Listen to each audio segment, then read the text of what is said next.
반갑습니다. 자, 이번에 저번 1차 토론에 이어서 2차 토론 이제 4차 산업혁명과 이제 교육혁신에 대해서 이야기를 나눠볼 텐데요. 일단 다시 한번 토론에 앞서서 자기소개부터 시작하고 가도록 하겠습니다. 저는 사회자를 맡은 사회학과 135번 김지환이라고 합니다. 저는 사회복지학부 135번 최현욱입니다. 네, 저는 경제학부 13학번 신종석입니다. 네, 저는 경영학부 1학번 유진입니다. 전 사회복지학부 1사학번 최준열입니다. 다들 잘 지내셨죠? 네. 네. 이렇게 다시 한번 모여주셔서 감사드립니다. 자, 이제 저희 토론을 시작하려고 하는데 이제 토론에 앞서서 4차 산업혁명이라는 큰 주제를 가지고 이야기를 할 거예요. 네, 4차 산업혁명이라고 하면은 이제 그 전에 있던 산업혁명들과 달리 이제 기계나 소프트웨어 같은 사물들이 이제 인간과 같이 행동하고 약간 정보를 수집하고 의사결정까지 이제 맡게 되는 어떤 전 과정을 이루는데, 이 4차 산업혁명과 이런 시대에서 우리들의 교육은 어떻게 나가야 하는지에 대해서 이제 이런 주제로 토론을 할 거고요. 본격적인 어떤 의제에 앞서서 이제 4차 산업혁명에 대해서 여러분들은 뭐 미디어나 뉴스 같은 데서 많이 접했을 거로 생각이 되는데, 실제로 우리 일상생활에서 되게 가벼운 주제여도 이제 4차 산업혁명이 이제 우리 삶을 좀 어떻게 바꾸고 변화를 시켰는지 좀 체감하는 부분에 대해서 간단하게 이제 공유하고 시작하도록 하겠습니다. 네, 최현욱 씨부터 말씀해 주시면 감사하겠습니다. 4차 산업혁명이라는 그 키워드를 가장 많이 접했던 접점이 바로 AI 알파고의 등장이 아닐까 생각이 드는데, 사실 그때 이제 알파고와 이세돌의 대국이 정말 세가 이슈가 되면서 이제 AI의 정말 놀라운 발전을 이제 전 세계 사람들이 좀 주목을 하기 시작했지 않습니까? 사실 그때 이후로 4차 산업혁명이라는 키워드가 많이 좀 대두되고, 그게 우리 사회에 동떨어진 게 아니라 굉장히 이게 이거 봐라, 이게 또 이렇게 발전을 했다고? 이렇게 한번 고민해 볼 수 있는 시점이 되지 않았나 싶습니다. 저도 실제로 그 시점 이후로 이제 뭐 수업에서나 아니면 친구들이랑 대화를 통해 그런 이제 주제에 대해서 얘기를 많이 나눠본 것 같습니다. 네, 신종섭 씨는 어떤 게 있을까요? 저는 그 예전에 휴대폰 보면은 시리나 안드로이드의 경우는 뭐였죠? 하이 빅스비. 갤럭시. 예전에는 하이 갤럭시 이렇게 불렀죠. 아, 갤럭시. 오케이 구글. 네, 그렇게 그런 기능이 있어도 잘 쓰지를 않았는데, 이제 뭐 최근에 보면은 인공지능 스피커나 이제 그런 기능을 활용한 것들이 많이 나오더라고요. 그런 인공지능을 이용한 전자기기나 그런 서비스들이 이제 갈수록 많이 나오는 걸 보면서 제가 뭐 직접적으로 체감하지 못했지만 이제 사회적으로 사람들이 많이 받아들이고 있구나라는 걸 느꼈습니다. 네, 유진 토론자님. 저는 VR 체험관 요즘 되게 많잖아요. VR 게임장이나 굳이 입체적으로 직접 뭐 운동을 하지 않아도 VR로 그냥 체험할 수 있고, 집에서도 누워가지고 운동하는 듯이 움직일 수 있고, 또 그 요즘에 그런 것도 있어요. VR 약간 VR 게임장 같이 VR 이게만 끼면 모든 걸 다 할 수 있는 그런 걸 보면서 진짜 세상이 좋아졌구나. 신준열 씨의 의견은? 저는 사실은 이제 이거 질문 생각했을 때 4차 산업혁명에 의해서 변화하는 내용에 있어서 우리가 생활을 하는 면에서 좀 체감할 부분이 좀 적지 않나 싶어요. 아직은. 그러니까 어떻게 생각하냐면, 지금까지 앞에서 언급해 주신 내용도 대부분 체험을 해왔다던가 이벤트라든가 사건, 알파고 같은 경우도 이제 대북 있다는 그런 사건이 대부분이었고, 그래서 좀 그런 식으로 좀 접촉할 기회는 좀 많아지고 있는데, 아직 우리의 생활을 바꿀 수준은 아니지 않나라는 생각이 들어요. 그러니까 저도 전 특히 막 빅3나 시리도 정말 많이 애용하고 그런 면에서는 좀 많이 AI나 이런 거랑 좀 가까이 친해졌다 생각은 되는데 아직 4차 산업혁명을 팁으로 느끼지는 못하고 있는 것 같습니다. 그러면 우리 최현욱 토론자님은 알파고 AI 이슈를 통해서 우리 사회에 어떤 고민이나 충격을 주고 네. 사람들에게 그걸 인식하게끔 하는 네. 어떤 그런 이야기를 던져주고 있고 또 종석 토론자님이랑 지인 토론자님 얘기 들어보면은 AI나 이런 관련 서비스들이 굉장히 많아지고 있고 또 문화적인 측면 뭐 영상이라든가 게임이라든가 이런 이벤트 측면들이 많아지고 있다는 거는 결국에는 이 4차 산업혁명이라는 것들이 우리 산업이나 어떤 문화 그리고 새로운 되게 경제적 가치들을 창조할 수 있는 그런 범위들이 많이 늘어났다고 정리를 할 수가 있고 근데 그럼에도 불구하고 중열 토론자님께서는 그런 이벤트 자체는 과거에 비해서 확실히 현격하게 늘어났지만 이것이 과연 우리 생활 전반을 다 이제 침투하고 있느냐에 대해서는 아직 미지수다라고 말씀을 해주신 것 같고요. 그렇다면 우리가 이제 토론에 이제 본격적으로 들어갈 건데 지금까지 이런 네 분의 의견을 종합해 보면은 뭔가 4차 산업혁명에 대해서 뭔가 어떤 가닥이 잡히고 그것들이 우리한테 다가오는 거는 맞는데 아직까지 이게 우리를 어떻게 바꿔낼지는 이제 불확실하다라고 정리가 되겠는데 그렇다면 그 4차 산업혁명이 우리한테 기회가 될지 아니면은 위기가 될지에 대해서 주제로 토론을 먼저 시작할 건데요. 우리가 아무래도 대학생이고 이제 취업을 하기 거의 직전인 상황이니까 분명히 이런 4차 산업혁명 이슈가 우리의 직장이나 아니면 어떤 직업을 결정하는 데 있어서 굉장히 큰 이런 요소로 작용할 거라고 생각하기 때문에 이런 얘기를 먼저 시작해 보면 좋을 것 같습니다. 혹시 먼저 이야기를 해주실 분 계시나요? 네. 전 사실 이거가 좀 위기로 느껴진 경험이 있습니다. 제가 작년 10월부터 올해 2월까지 인천국제공항 터미널 2에서 이제 알바를 한 경험이 있는데요. 거기서 무엇을 목격했냐면 로봇이 커피를 만드는 커피. 그런 카페를 목격을 했어요. 주문을 넣으면은 로봇이 띵띵띵 해가지고 띵띵띵 눌러서 레시피랑 이런 거 조작 다 해서 아메리카노뿐만이 아니라 뭐 카페라떼 비롯해서 뭐 여러 가지 부가적인 요소들이 들어가는 그런 음료를 다 만들어내더라고요. 로봇 한 대가.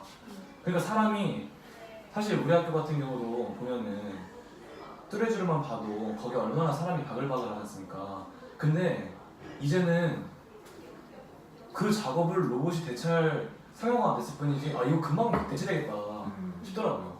그렇게 되면은 사실 제가 그때 만약에 카페 알바를 지원했다고 한다면 떨어지는 거였으니까 이제 필요가 없으니까 그럼 일자리를 또 잃게 되는 경우가 또 발생을 하는 거고 그러니까 그런 식으로 이제 생각을 하다 보니까 아 이거 정말 나에게도 위험한 일이 될 수 있겠구나 싶더라고요. 이거랑 비슷한 의견도 비슷한 생각을 가지고 계신 분? 저도 위기라고 생각을 하는데 결국 4차 산업혁명이라는 단어가 세계 경제 포럼에서 처음 나온 단어인데 이거 자체가 일단 개인적인 차원보다는 일단 기업이나 자본가, 거대 자본가, 아니면 지식인들이 모여서 만들어낸 단어이기 때문에 일단 개인적인 저 같은 경우에는 장기적으로는 이게 아까 말씀하신 뚜레쥬르나 이런 하위 서비스 같은 종사자들에게는 해가 될 수 있다고 생각을 하기 때문에 오히려 장기적으로 봤을 때는 중산층 고용 시장이 축소될 수도 있다라는 점에서 위기라고 생각합니다. 이제 더 의견이 비슷한 분이 있거나 아니면 혹시 나는 위기는 아니고 오히려 기회일 수도 있겠다라고 생각하시는 분은 있을까요? 대부분은 위기라는 의식을 공유하신 것 같은 거 사례 같은 것들도 있으신가요? 뭐 가는 것처럼 뭐 알바 자리가 없어질 수도 있겠다 아니면은 만약에 개인적인 차원이 아니라 그냥 세계적인 차원, 뭐 기업적인 차원이라면 또 자연스럽게 달라질 수 있을지 모르겠어요. 네. 근데 저는 오히려 좀 약간 이게 정확하게 뭐가 해서 좋을 거다라는 건 없지만 막연한 기대처럼 있는 거는 이제 산업혁명이 이번에 4차 산업혁명이라 이름을 붙여진 것처럼 앞에 설명했던 산업혁명들도 분명히 있었고 그런 혁명을 거칠 때도 같은 문제제기가 있었잖아요. 그러니까 우리가 과연 일자리를 지킬 수 있을 것인가, 인류가 과연 의미를 찾을 수 있을 것인가라는 물음이 항상 있었는데 항상 지금까지 전례로는 없어진 일자리보다 생긴 일자리가 더 많았던, 그러니까 단순히 수적으로 비교했을 때. 근데 뭐 때문에 생길 거다라고 말을 할 수는 없지만 앞에의 절차로 봤을 때, 그리고 이제 우리가 지금은 단순히 제품이 아니라 컨텐츠가 굉장히 큰 상품 가치를 가지면서 보이지 않는 것도 만들어낼 수 있고 그런 막연한 기대는 있는 것 같아요. 그래서 4차 산업혁명이 무조건 위기로만 다가올 거라고 생각하지는 않는 것 같습니다. 이제 최현욱 원장님께서 얘기해 주셨던 것처럼 당장 우리 사회에서 눈에 보이는 어떤 일자리들이 굉장히 축소되고 있는 것도 많이 느끼잖아요. 우리 이제 학교 주변에 있는 음식점만 가도 대부분 이제 메뉴 주문은 키오스크에서 선불로 하고 뭐 그렇게 되면은 결국 어떤 그 점포에서의 인력은 줄어들 수밖에 없는 상황이니까 이런 것들을 사실 요즘에는 피부로 많이 느끼고 있는 게 사실이고, 또 지인 토론자님께서 말씀하신 것처럼 어떤 개인적인 차원이 아니라 기업적인 차원에서는 뭐 예를 들어 아까 그 세계경제 포럼에서 말했던 것처럼 어떤 권력을 가진 사람들이 만들어낸 현상이기도 해서 그게 어떻게 보면 되게 큰 단위에서는 기회이고 새로운 어떤 가치를 창출할 수 있는 거라고 생각을 합니다. 원래 이제 산업혁명 같은 것들이 이제 중요 토론자님께서도 말씀해 주셨지만 결국에는 생산성을 항상 이제 굉장히 극대화하고 향상시키는 어떤 되게 혁명적인 사건들을 이제 통칭을 하는 건데, 이게 잘 짚어주셨던 게 항상 위기가 오면은 이제 우리가 다 죽을 수도 있겠구나라는 어떤 위협을 더 크게 느끼잖아요. 인간이라는 것도 그런 위기를 더 크게 인식하는 측면이 있는데, 이제 옛날에 이제 기계 가네스모음에서 이제 기계제 이제 대량 생산 체제로 바뀔 때도 사람들이 이제 일자리를 전부 다 잃겠다라고 해서 일어난 운동, 이제 러다이트 운동이 있었잖아요. 근데 사실 러다이트 운동이 발견된 이게 발생하게 된 계기가 결국에는 기계가 나타나고 사람의 일자리를 잃는다라는 어떤 분노에서 표출된 거지만, 사실 러다이트 운동 이후에는 이제 새로운 자본주의 안에서 사무직이라는 이제 또 다른 형태의 직업이 많이 생겨났고 그게 지금까지 이어져 오고 있는 거 이제 우리가 다 인식하고 있잖아요. 그래서 중년 토론자님의 시각처럼 우리가 어떻게 대처하느냐에 따라서 결국에는 이제 새로운 기회가 창출될 수도 있겠다라는 측면도 볼 수 있을 것 같습니다.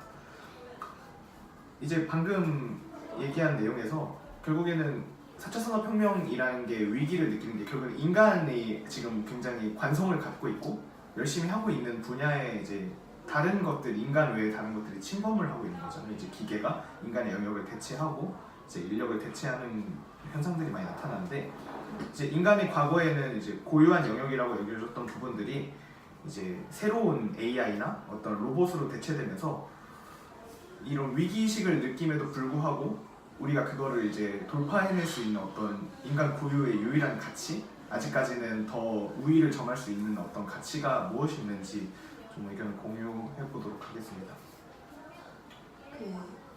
네.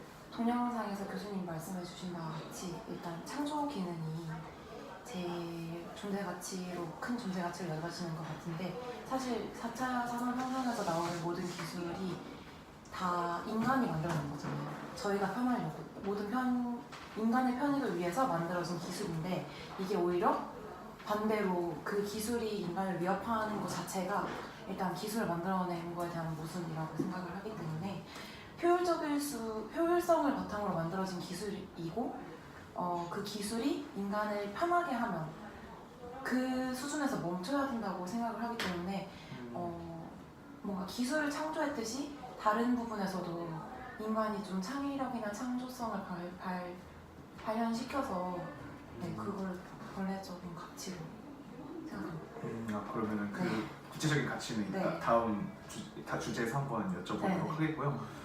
또 이런 인간만이 가질 수 있는 창조력과 어떤 문제 해결 능력 외에는 또 있을까요?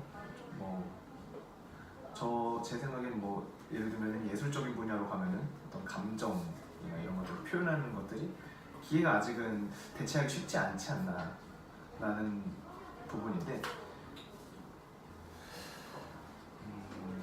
그게 감정이나 어떤 윤리적인 잣대를 판단해야 되는 경우가 있으면은 아직은 기계가 대체하기는 좀 어려운 것 같다고 생각을 한 게, 예를 들어 저희가 뭐 이런 약속이 있었는데 뭐 참여를 못하게 됐는데, 그 참여를 못하게 된 거를 판단하는 데 있어서 기계는 이제 제 생각에는 옳고 그름만을 판단할 수 있다고 생각하고, 인간은 이제 왜 참여를 못하게 됐는지에 대한 뭐 이유도 들어보고 그 배경을 이해하면서 아, 얘가 결과적으로는 참여를 못했지만 뭐 이해할 수 있는 정도다, 아니면 뭐 이해할 수 있겠다, 뭐 윤리적으로 크게 어긋나지 않았다라는 점을 저는 인간이 판단할 수 있다고 생각해요.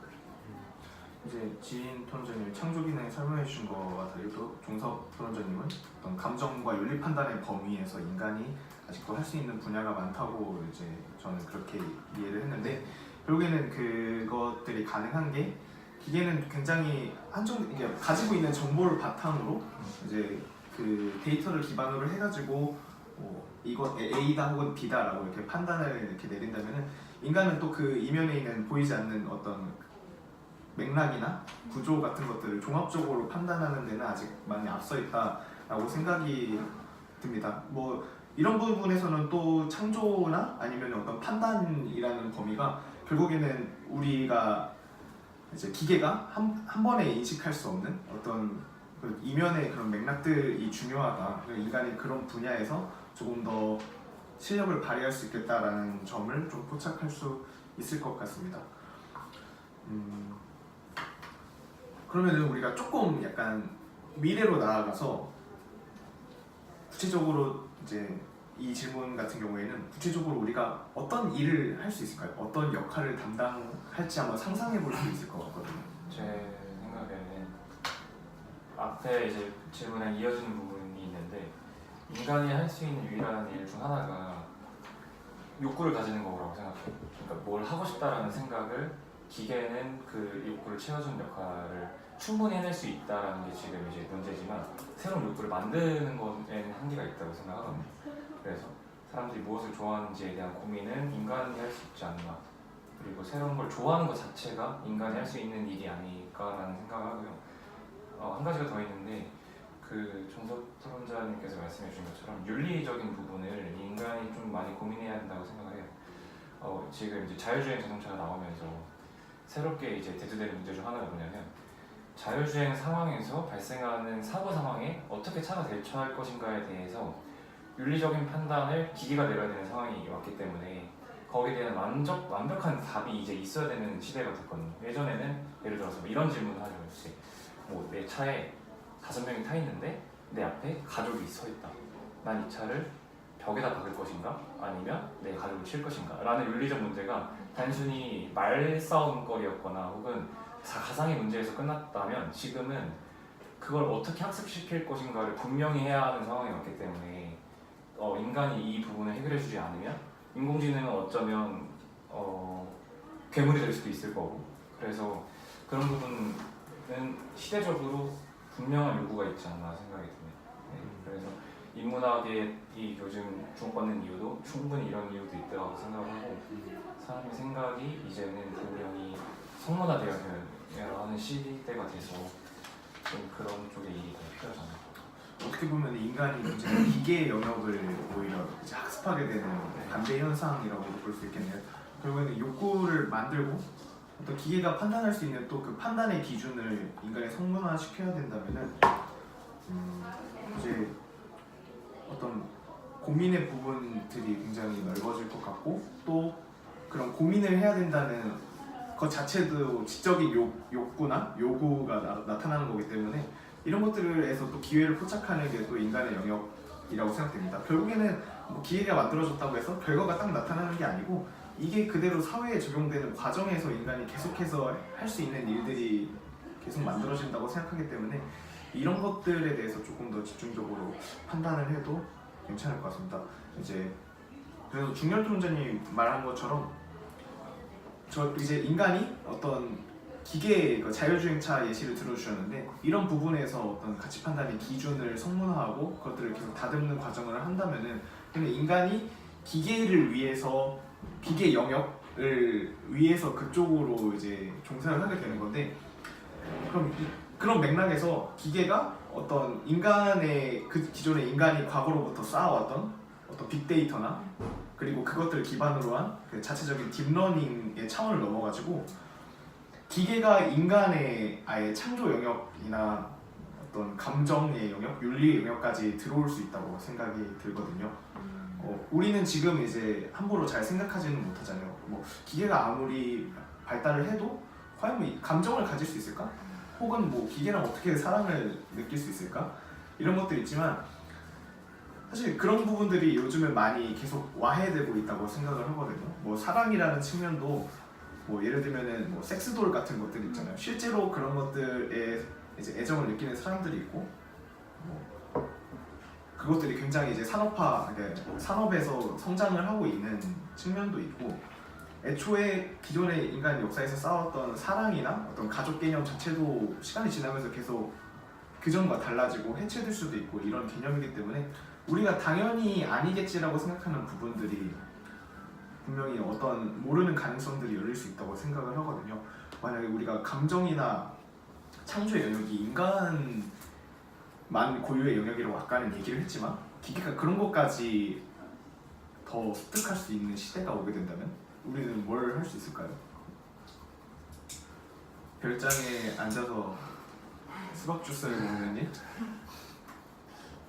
자유롭게 너무 상상해볼 수 있을 것 어려운 같아요. 문제인데 제 생각에는 어쨌든 이제 기계가 하는 창조라는 것도 결국은 이제 뭐 예를 들면 그림을 그린다던가 혹은 소설을 쓰는 경우도 있더라고요. 실제로 그 인공지능이 쓴 소설이 문학전에서 이제 상을 받은 적도 있었고, 네. 근데 이제 대부분 어떤 형식이냐면 이전에 수상작들이 가지고 있는 공통점을 모아서 이제 새로운 작품을 만든다던가 혹은 이제 말씀하셨던 딥러닝을 기본으로 한단 말이죠. 이제 기계가 이전의 사례를 통해서 학습할 수 있는. 무서운 거는 이제 정말 우리가 한 시간에 한 편을 볼 수 있다면 기계는 한 시간에 10,000편이고 100,000편이 볼 수 있다는 게 그 다른 건데, 그래서 기존 장르에 있어서 인간과 그 AI가 붙는다 하면은 전 가망이 없다고 봐요. 근데 다만 새로운 장르를 만드는 거에 대해서는 기계가 할 수 없는 일이고, 그러니까 학습할 수 있는 데이터가 없는 영역을 인간이 새로 창조해 나가는 것은 인간만이 할 수 있는 창조라고 생각합니다. 그래서 창조에도 여러 종류가 있다고 한다면 인간만이 할 수 있는 창조가 있는 거고 기계가 할 수 있는 창조가 있는 거다라고 생각을 해요. 이 측면에서 인사이트를 얻던 게 알파고 예시를 저희가 처음에 얘기를 했잖아요. 네, 알파고가 이제 이세돌을 이긴 다음에 그 다음에도 계속 엄청나게 많은 딥러닝 과정을 거치고 나서는 이제 프로 기사들이 다 같이 알파고랑 이제 바둑을 둔다고 했을 때 이 프로 기사들조차도 딥러닝이 더 이제 좀 더 많아지고 더 깊어진 이 알파고끼리의 기본 자체를 이해하지 못한다고 해요. 여기는 인간이 만들어낸 바둑의 영역에서 그 데이터를 기반으로 학습한 알파고의 기보를 이제 인간이 이해할 수 없는 수준까지 도달했다는 거는 어떻게 보면은 정말 충격적이고 무섭고 두렵고, 바둑뿐만 아니라 모든 분야에서 사람이 이제 기계한테 지겠구나라는 공포감을 심어줄 수 있는데, 하지만 이제 중년 토론자님의 시각처럼 결국에는 그 알파고의 기보도 바둑이라는 어떤 룰 안에서만 이루어지는 것들이잖아요. 그 바둑을 벗어나게 되면 의미가 없는 활동이라고 생각을 하기 때문에 그런 것처럼 어떤 창조에도 계층이 있고 어떤 또 다른 계층의 창조 영역을 만들어내는 거는 그거는 아직까지는 굉장히 불가침한 인간의 영역이다라고 이렇게 설명을 할 수도 있을 것 같습니다. 이거를 감정이랑 연결시키면 알파고가 이세돌 그 프로에게 이겼다고 해서 기뻐하지 않잖아요. 혼자서 자발적으로 기뻐하지 않고 어떤 우는 사람을 봤을 때 그 저희는 모든 맥락을 이해하고 이 사람이 짜증나서 우는지 화나서 우는지 아니면 너무 행복해서 우는지 파악을 할 수 있지만 AI는 아직까지 이 사람이 우는 행위만 딱 봤을 때 왜 우는가에 대해서는 우는 행위에 대해서 이렇게 이런 행동을 우는 사람에는 위로를 해줘야 된다, 이런 행동은 학습할 수 있지만 왜 우는가에 따른 그런 지금 저희가 느낄 수 있는 인간만이 할 수 있는 위로 차원은 불가능하다고 생각하는데, 저는 이게 만약에 딥러닝이나 데이터가 계속 10,000만 명, 2,000만 명 2천만 건, 3천만 건 이렇게 다 모인다면 이런 것도 학습이 될 거라고 봐요. 언젠가는. 시간이 지나면 감정도 어차피 그 경우의 수가 다 있는 거잖아요. 전혀 새로운 감정도 한 번 노출이 되면 아 이러한 상황에는 이렇게 느끼는 사람도 있구나 라는 게 한 번 학습이 되면 그것도 새로운 데이터로 다 공유가 되니까 감정 영역까지도 들어올 수 있을 거라고 생각을 하는데 이에 대한 아직까지 뭐 감정을 컨트롤한다 이런 거에 대해서는 아직 논의된 게 없는 것 같아요. 일단 근 미래에는 네. 어떤 우리가 논의했던 내용들이 아직까지는 정복되지